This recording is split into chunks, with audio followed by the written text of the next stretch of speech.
Assalamualaikum warahmatullahi wabarakatuh. Baiklah, perkenalkan, nama saya Isni Awalia dengan NIM 2411008.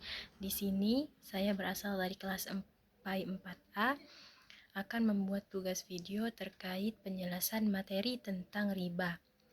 Mata kuliah Fikih Muamalah, dosen pengampu Bapak Muhammad Rafiq Anwar, SPDI MPD. Di sini saya akan menjelaskannya dengan mata yang tertutup tanpa adanya kecurangan dalam bentuk apapun.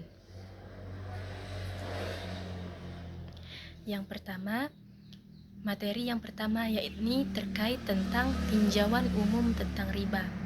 Secara etimologi, riba berasal dari bahasa Arab, yakni az-ziyadah yang artinya tambahan dan an-numu yang artinya tumbuh ataupun berkembang. Riba adalah pengambilan tambahan dari harta pokok ataupun modal secara batil.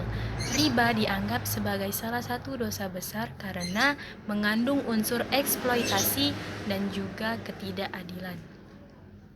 Nah, materi yang kedua yakni terkait definisi riba. Riba adalah penetapan bunga ataupun melebihkan penambahan jumlah pinjaman berdasarkan persentase tertentu pada saat pengembalian yang dibebankan kepada si peminjam.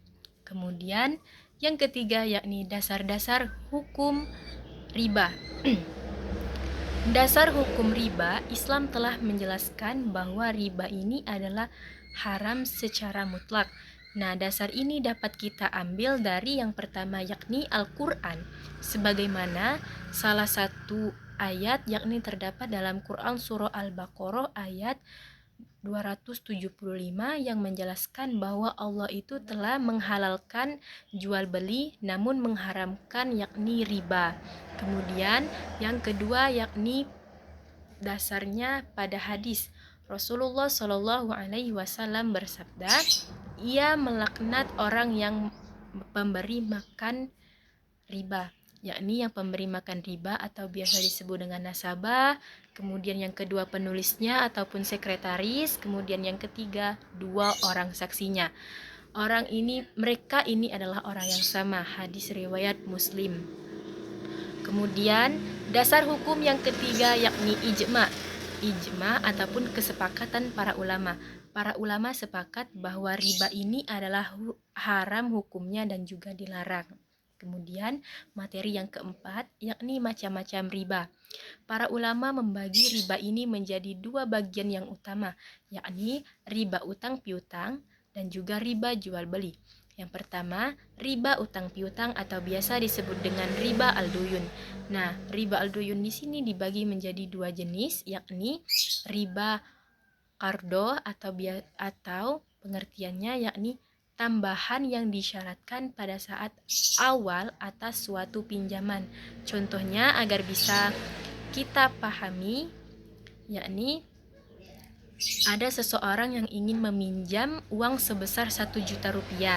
Namun pada saat itu pemberi mengatakan bahwa pada saat pengembalian ia harus membayar sebesar 1,2 juta rupiah, yang artinya 200.000 inilah yang biasanya disebut dengan riba qardo atau riba yang telah disyaratkan pada saat peminjaman. Kemudian yang kedua yakni riba jahiliyah. Riba jahiliyah adalah tambahan yang dikenakan pada saat peminjam telah jatuh tempo. Nah, contohnya agar bisa kita pahami secara bersama, seseorang ingin meminjam uang itu sebesar 5 juta rupiah dan berjanji akan dibayar bulan depan. Nah, pada saat bulan tersebut telah tiba, si peminjam ini tidak memiliki uang.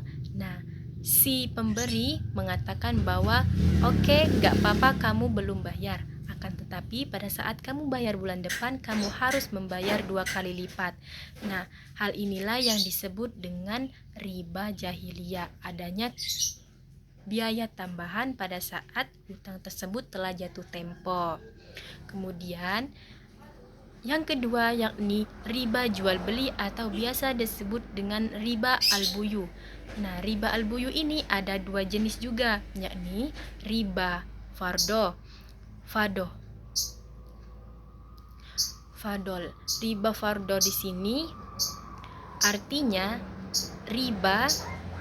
artinya kelebihan pertukaran barang ribawi. Nah, barang ribawi di sini itu tersebut contoh 6 komoditas, yakni emas, perak, gandum, syair, kurma, dan juga garam. Nah, riba fadol di sini yakni riba yang kelebihan pada pertukaran barang ribawi yang sama dan juga beda pada saat takaran dan juga timbangannya. Agar kita bisa lebih mudah memahami penjelasan tersebut, langsung saja ke contohnya. Contohnya, Ibu Ani di sini pergi ke toko emas. Ibu Ani ingin menukarkan cincin emasnya yang lama yang kadarnya itu sebesar 24 karat dan juga 5 gram beratnya dengan kalung emas yang baru, yakni sama timbangannya, yakni sebesar 24 karat dan juga 5 gram emas. Namun, si penjual toko emas itu mengatakan bahwa Ibu Ani harus menambahkan uang sebesar 200.000 karena kalung ini kalung model terbaru. Nah, penambahan uang sebesar 200.000 inilah yang menyebabkan riba fadol itu terjadi. Jadi solusi secara syariah agar tidak terjadi riba, Ibu Ani ini harus menjual terlebih dahulu cincin emas lamanya secara tunai. Nah, baru nanti Ibu Ani bisa membeli kalung emas yang ia inginkan. Kemudian yang kedua yakni riba nasi'ah. Riba nasi'ah artinya penangguhan penyerahan, yakni penambahan pembayaran barang ribawi yang menyebabkan adanya tambahan nilai. Nah, kemudian materi yang kelima yakni terkait riba dalam perspektif Islam. Islam telah menjelaskan bahwa riba adalah haram secara mutlak. Mengapa demikian? Karena riba ini dapat terjadinya kezoliman, artinya riba ini mengambil harta milik orang lain tanpa adanya usaha ataupun imbalan yang sepadan. Nah, dalam Islam, uang ini hanyalah sebagai alat tukar, bukan komoditas yang bisa beranak tanpa adanya usaha dan juga resiko yang ditanggung. Nah, sebagai solusinya, Islam ini menawarkan adanya sistem bagi hasil atau murabaha dan juga musyarakah, dan juga adanya jual beli kredit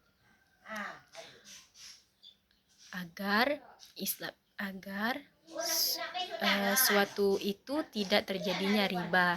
Kemudian materi yang keenam itu terkait praktik riba dalam masyarakat modern. Nah, di era sekarang ataupun di era modern, riba ini dianggap tersamar dan dianggap memudahkan dalam bentuk layanan keuangan. Akan tetapi di balik itu semua, hal ini dapat terjadi adanya tambahan nilai. Nah, yang pertama yakni riba dalam transaksi perbankan. Dalam dunia perbankan, riba ini biasanya disebut dengan bunga bank ataupun interest. Nah, bank di sini mengambil keuntungan sedikit pada saat ada orang yang menabung, namun bank ini akan mengambil keuntungan yang banyak pada saat ada orang yang meminjam. Selisih inilah yang disebut dengan keuntungan dari bank. Kemudian yang kedua yakni transaksi dalam bentuk kredit, riba dalam transaksi kredit. Transaksi kredit itu terjadi riba apabila terjadi yang pertama, adanya dua harga dalam satu akad yang tidak disepakati di awal. Kemudian yang kedua itu adanya penambahan bunga berbunga apabila telah jatuh tempo. Kemudian yang ketiga itu adanya penyitaan yang tidak sesuai dengan informasi kesepakatan. Kemudian yang ke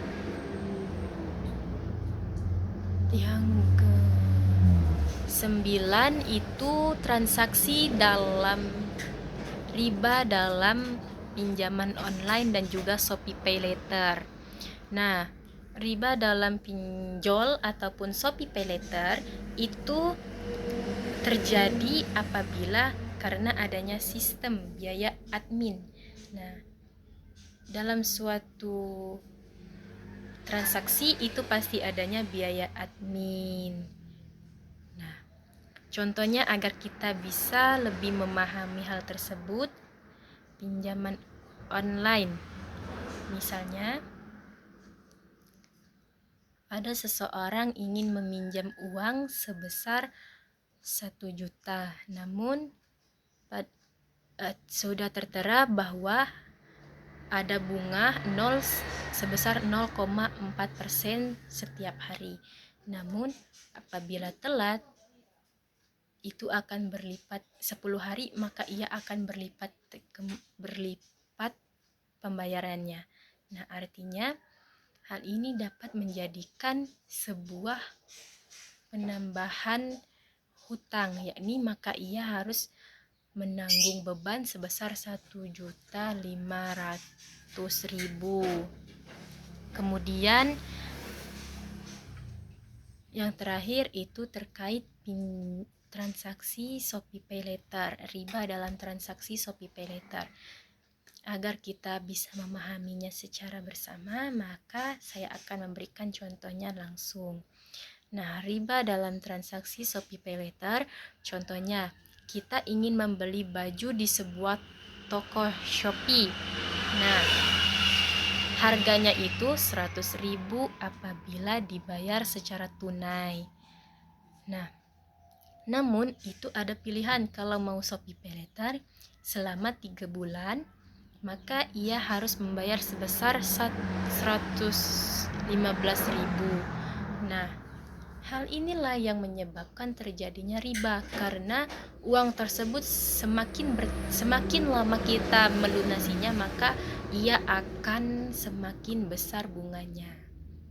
Mungkin sekian presentasi ataupun penjelasan terkait riba dari saya. Kurang lebihnya saya mohon maaf, kepada Allah saya mohon ampun. Saya akhiri, wabillahi taufiq wal hidayah. Wassalamualaikum warahmatullahi wabarakatuh.